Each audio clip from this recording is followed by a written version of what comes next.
In today's news, Trellis Bay Facility commissioned, BVIOC'S election held, BVI prison receives UK boost, Green VI's bug out program, HLSCC launches construction program, Francis Letson Primary School to host Christmas pageant, and BVI to have more cricket umpires. We have the details of this and much more when 284 News returns. Join us every Saturday at 7 o'clock p.m. and Sunday at 6 o'clock p.m. for exclusive live coverage of the 2024-2025 BVI National Football League.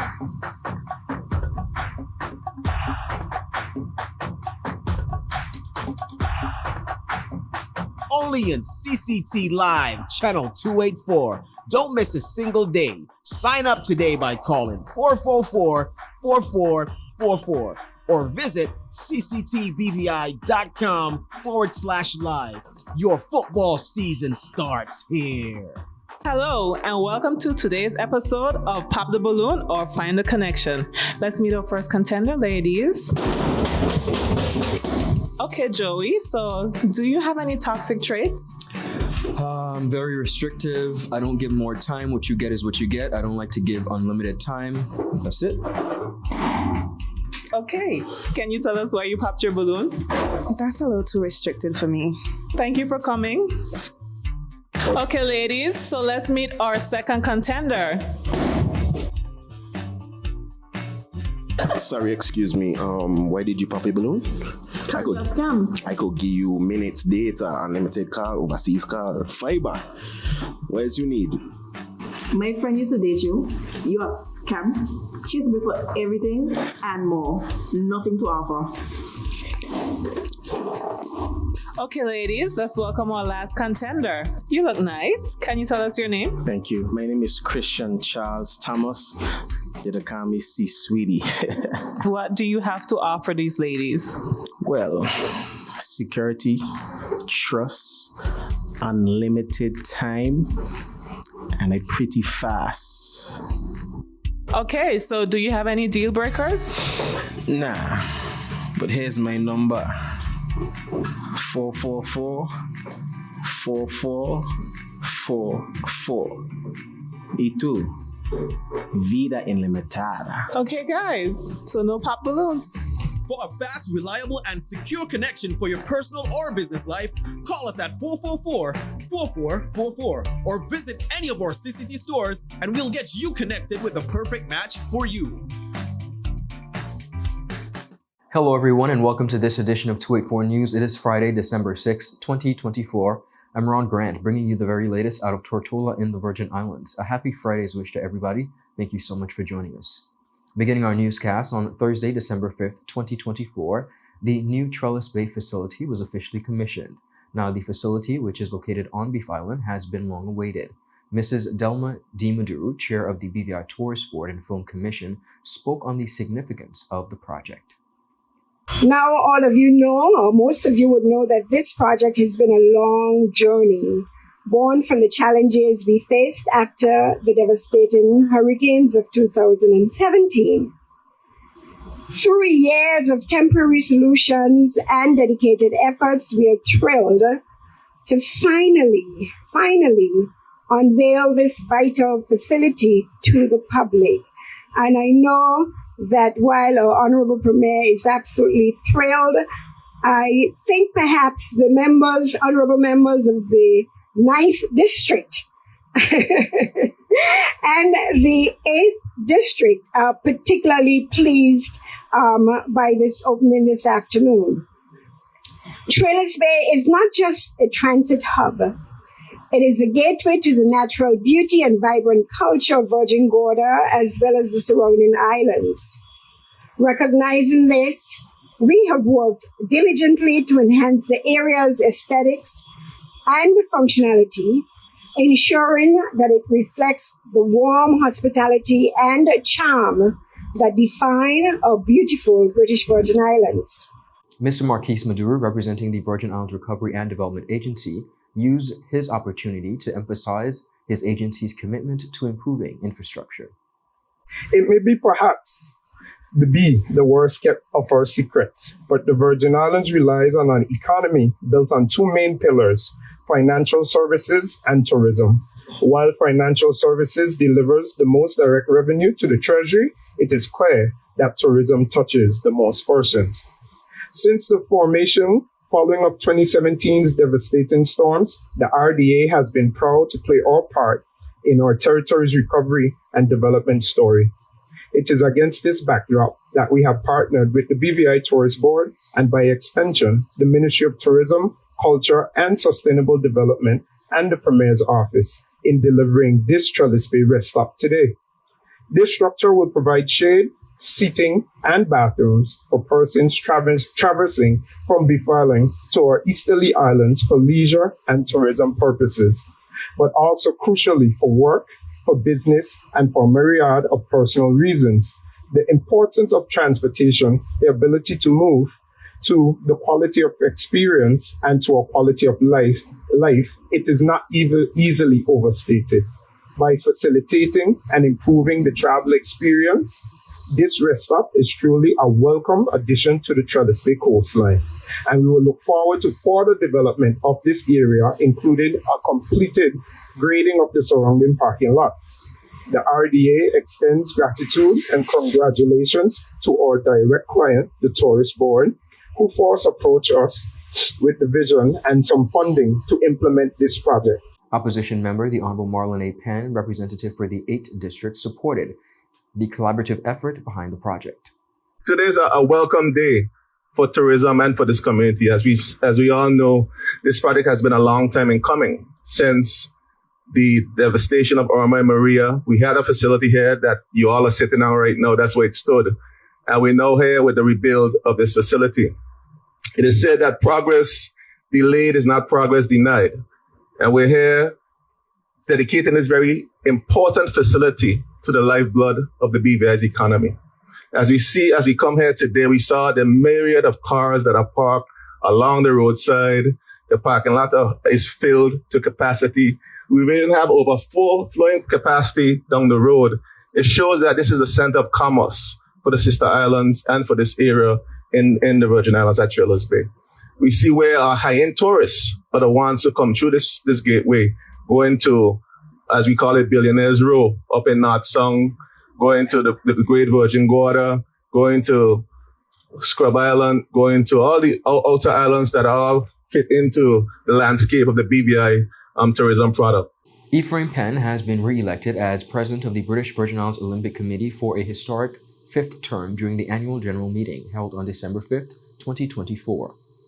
The event, hosted at the BVIOC'S office in Rodrigue Plaza, Tortola, saw the election of new and returning officers to lead the committee for the 2024-2028 quadrennial. Joining Penn on the executive committee are returning members Sabina Clement as the first vice president, as well as Mr. Lloyd Black as secretary general, and Mark Chapman as treasurer. Ashley Kelly, previously the Athletes Commission representative, is the newly elected second vice president, and Mr. Zebulon McLean takes on the member-at-large role. Now, speaking to 284 Media following the news, Penn noted that it was a humbling experience to be re-elected and congratulated his new executive member, as well as commended the outgoing members, Ralston Henry and Gloria Foy, for their contributions.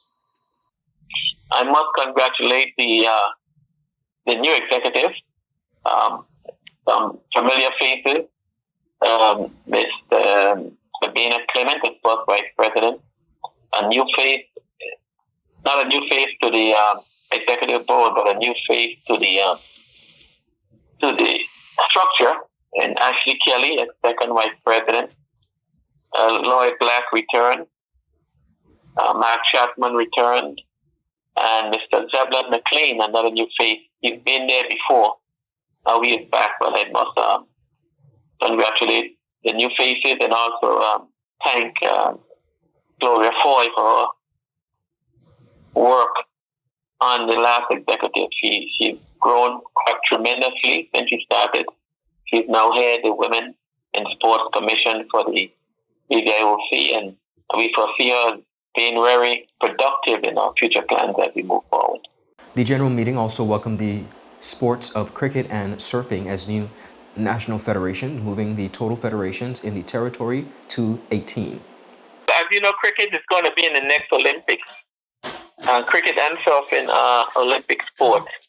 So it's fitting that they get a shot like anyone else for any young cricketer in the British Isles to fulfill their dream. At least they could get a chance to compete in that pathway.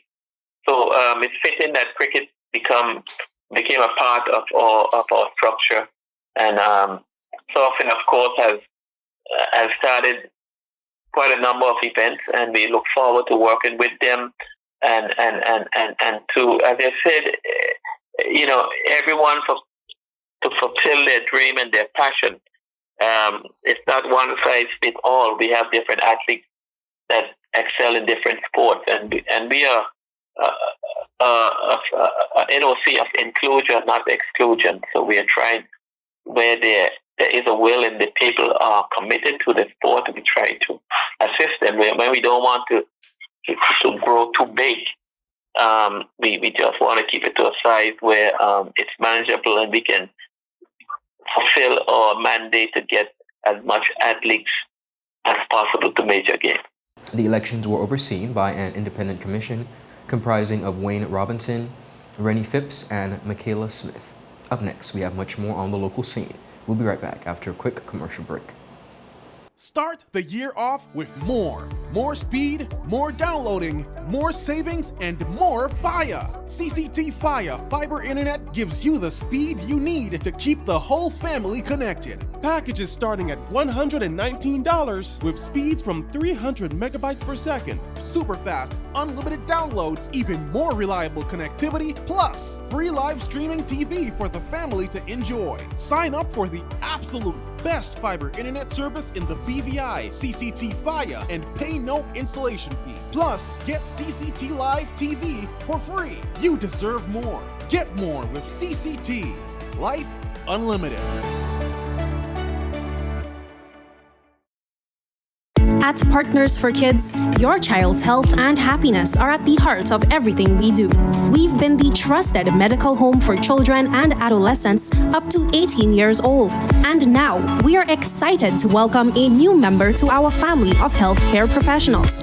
Introducing Dr. Aisha Maxwell, our new family practitioner. Dr. Maxwell brings a wealth of experience and deep passion for pediatric and adult care, ready to join our team in providing first-rate health services to your family.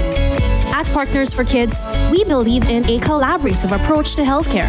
With partners in occupational therapy and clinical psychology, Partners for Kids, where caring is just the beginning. Visit us at Road Reef Plaza, Tortola, open Monday to Friday, 8 a.m. to 5 p.m. Call us at 284-444-5437 or reach out at info@partnersforkids.com to learn more. Welcome back, everyone, and thank you so much for sticking with us. His Majesty's Virgin Islands Prison Service has received a significant boost through a UK-funded support package aimed at improving security, safety, and staff protection at HMP Balsam Gut. The initiative, which includes advanced tools, state-of-the-art radios, as well as enhanced identification systems, marks a transformative step in modernizing the territory's prison operations. Mr. Lee Pilkington, head of the National Locking Section for the UK Ministry of Justice Property, Victoriat, visited the HMP Balsam Gut this week, now delivering specialized tools as well as sharing expertise from the UK prison estate. The visit introduced advanced security protocols to ensure the safety of staff, inmates, and the wider community. Additionally, prison officers were equipped with upgraded radios and ID cards funded by the UK government. The radios have already demonstrated their effectiveness in preventing security breaches, such as the interception of contraband items. One instance, a packaging containing prohibited items was detected and promptly addressed through the coordinated efforts facilitated by the new communication system. Governor of the Virgin Islands, His Excellency Mr. Daniel Pruce, emphasized the broader significance of these upgrades, stating, and I quote, "Security provides a strong foundation for growth and prosperity." In a further milestone for His Majesty's Virgin Islands Prison, the service hosted its inaugural Staff Awards event on Wednesday, December 4th, 2024 at the Government House. The ceremony recognized outstanding contributions from prison staff, fostering a culture of excellence and inclusivity. The event's highlight was the presentation of the Prison Officer of the Year 2024 awarded to Officer Rodriguez, whose exceptional service exemplifies the dedication and professionalism at the state-owned facility. Green VI continues its efforts to do its part to alleviate mosquito breeding through a number of cleanup initiatives, but particularly through its bug-out program. Director of Green VI, Mrs. Sarah Penny, highlighted the importance of the impact that dengue fever has on the community and what Green VI is doing to help. So right now what happens typically is that doctors diagnose by symptom, but because Caribbean people are familiar enough with what the symptoms of dengue is, we often don't even go to the doctor.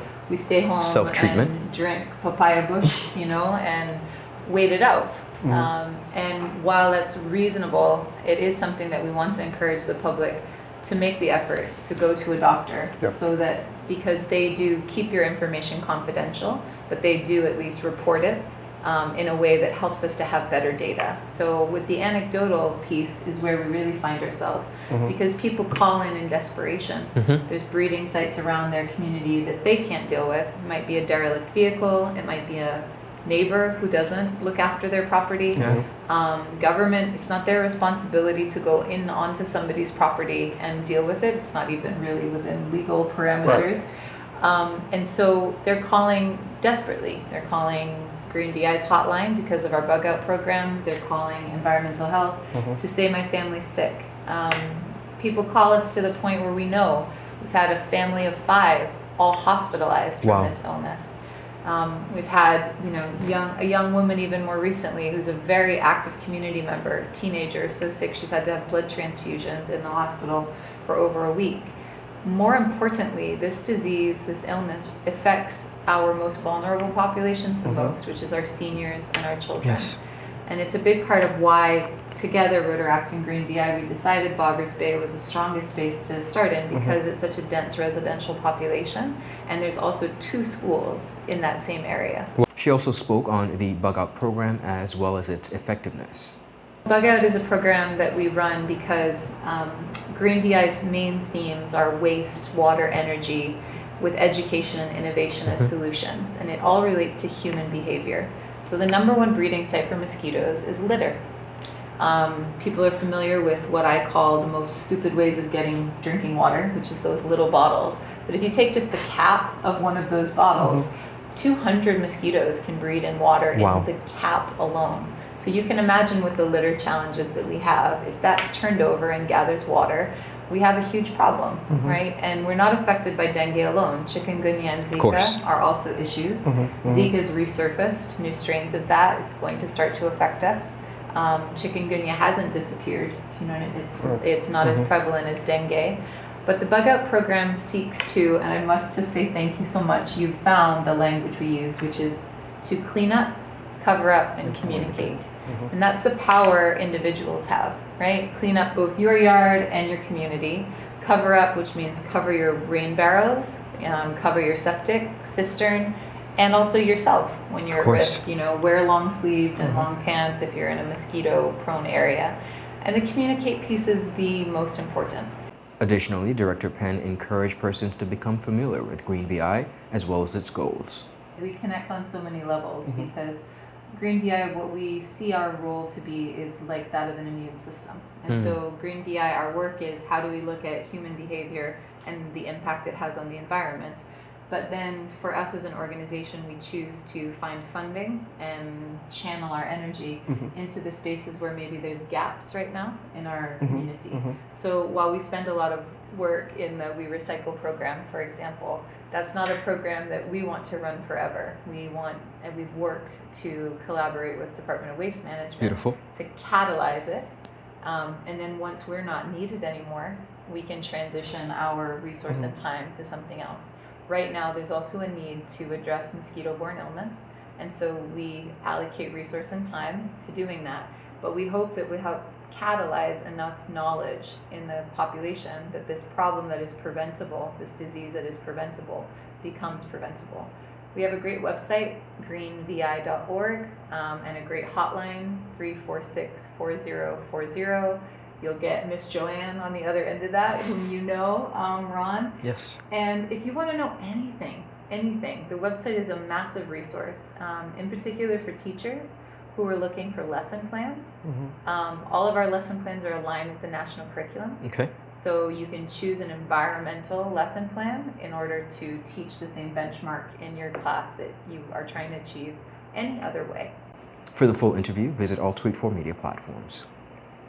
With a steadfast commitment to meeting workforce demands as well as enhancing opportunities for student success, the HLSCC Community College has launched its Concrete Construction Training Program, a groundbreaking initiative aimed at developing the next generation of skilled construction professionals. This competency-based program, developed in collaboration with the internationally acclaimed DOCM method, addresses critical needs within the local construction sector, while aligning with the college's strategic goal of improving student access as well as success. The curriculum was created in partnership with DAI, the Foreign Commonwealth and Development Office, as well as Unite BVI, with significant input from local construction professionals.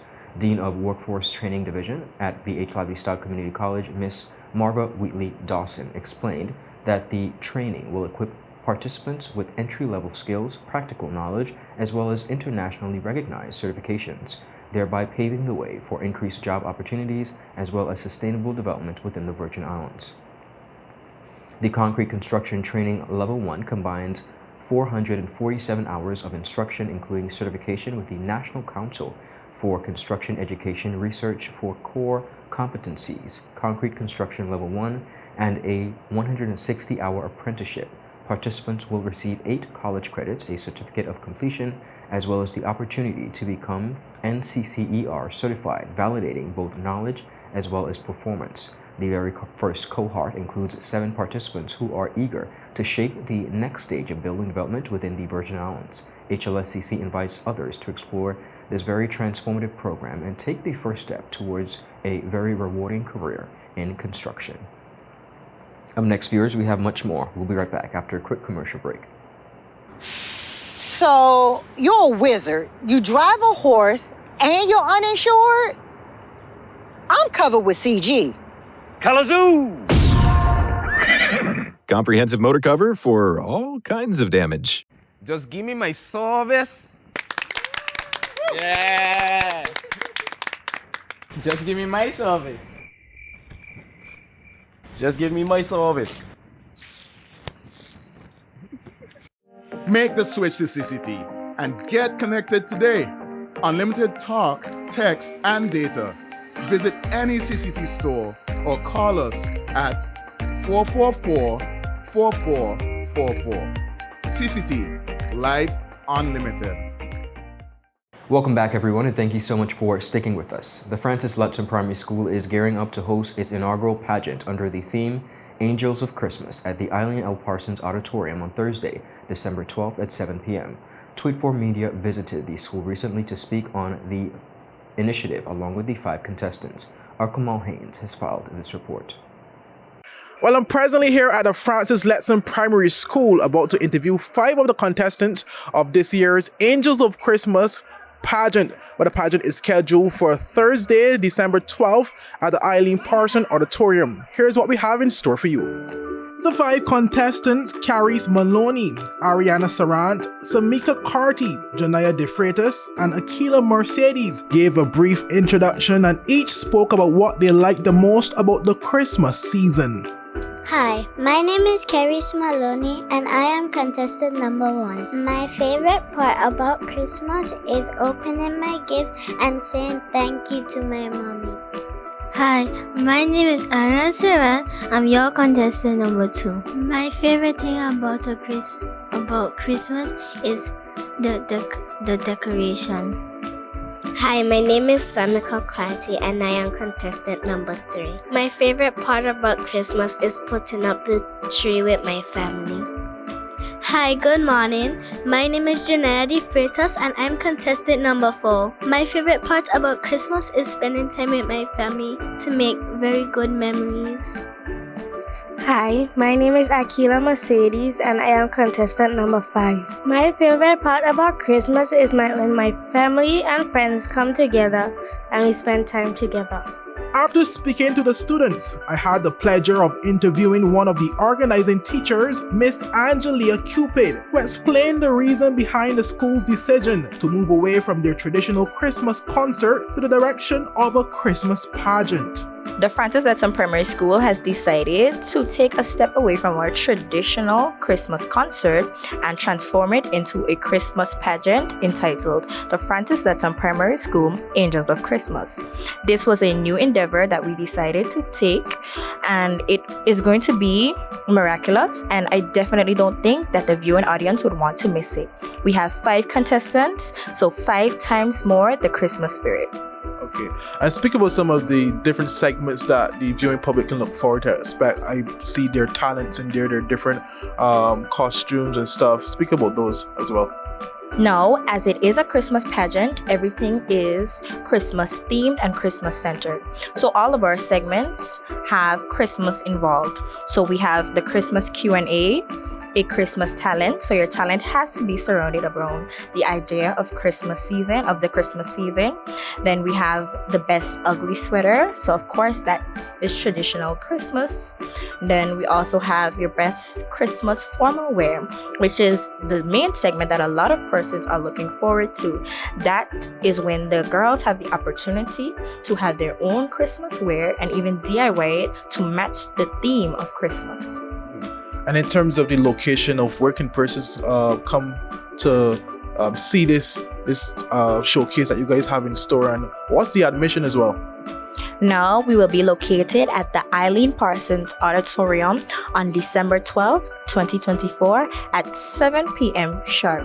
Now costs from 5 years old to 15 years old, we charge $10, and then for adults, we have $15. Payment to be made at the door only. Thank you. Okay, thank you so much. And in terms of just encouraging persons to come out and support, this showcase, because I'm sure obviously it goes to a good cause.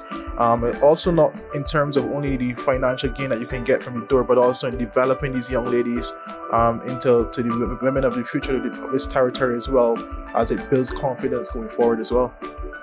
Now, the reason we even decided to get on this journey of hosting a Christmas pageant was also to empower our girls as well as our contestants. So we want to get them that exposure through the community so that way they'll be accustomed to public speaking, they'll be accustomed to self-worth, self-esteem, self-confidence. So it's not necessarily just for financial gain as some persons would think, but for their empowerment and for their betterment. That's majority of the main reason that we chose to do this Christmas pageant. We will be competing at the Eileen Parsons Auditorium on December 12th at 7 p.m. sharp. See you there. And on the matter of sports, the British Virgin Islands Cricket Association has inaugurated its very first ever umpires certification program, enrolling some 20 participants in an 18-month initiative aimed at rising and, of course, delivering a high quality of standard of cricket officiating within the territory. The program, facilitated by West Indies umpire trainer Peter Nero, began with a 3.5-hour virtual session attended by some 15 participants. Now, topics included umpiring fundamentals, essential equipment, and the role of umpires. Nero's extensive expertise ensures top-tier training for attendees. BVICA Vice President Richard Francis highlighted the program as a transformative step, equipping local officials for regional and international opportunities. He said, and I quote, "Umpires are the backbone of the game," emphasizing professionalism and integrity as key elements of cricket development within the territory.